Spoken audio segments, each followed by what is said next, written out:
William Beebe is with us on the Talk Back this evening. Just a freshman over at St. John's, but already, I wouldn't say a world traveler, but a national traveler, as you've now returned from Washington, D.C. for a second time.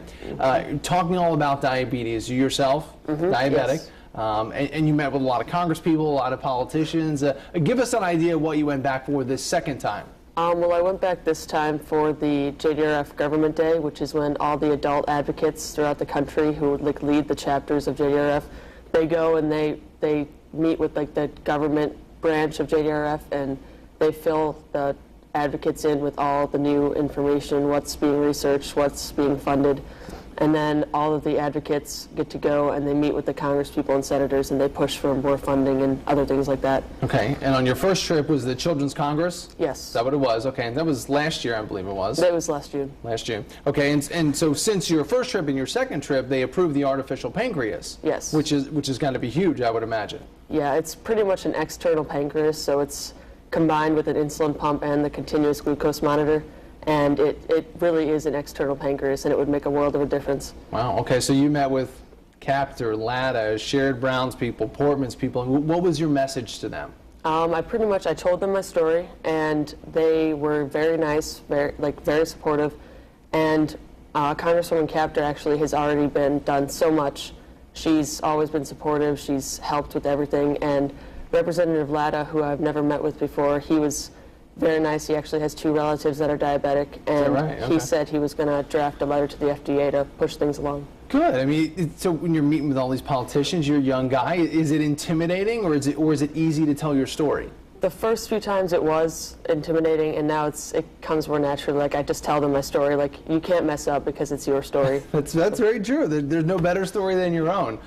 So what do you, when you're talking to them, what exactly do you want them to push for and move forward with? Just really the FDA and the continuation of the special diabetes program, which is funding for research, because without research it would greatly halt the cure. Sure. Do you find that the funding dollars are just kind of starting to dry up in some portions?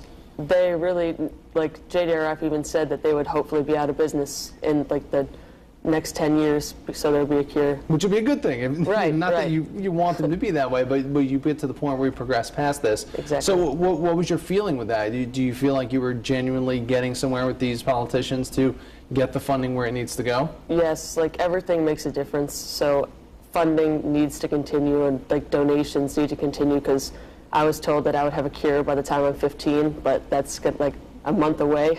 Okay. So unfortunately, that probably extended a little bit, but hopefully within my generation, definitely will have it. How much of an impact do you think your message as a young man has to these politicians? And some of them, whoever you talk to might not have had it, may not have experienced, might not get what you're going through. I think it's good. I went with a bunch of adults, because I won the fundraiser last year for the most advocates raised. And coming from a kid, hearing a kid's story and a mother's story of a kid is, at this point in time, I think affects them a lot. So you've been involved with the JDRF, and you've gone through all this process. Do you think it's realistic that in the next 10 years we won't have to be talking about diabetes like this? I think so.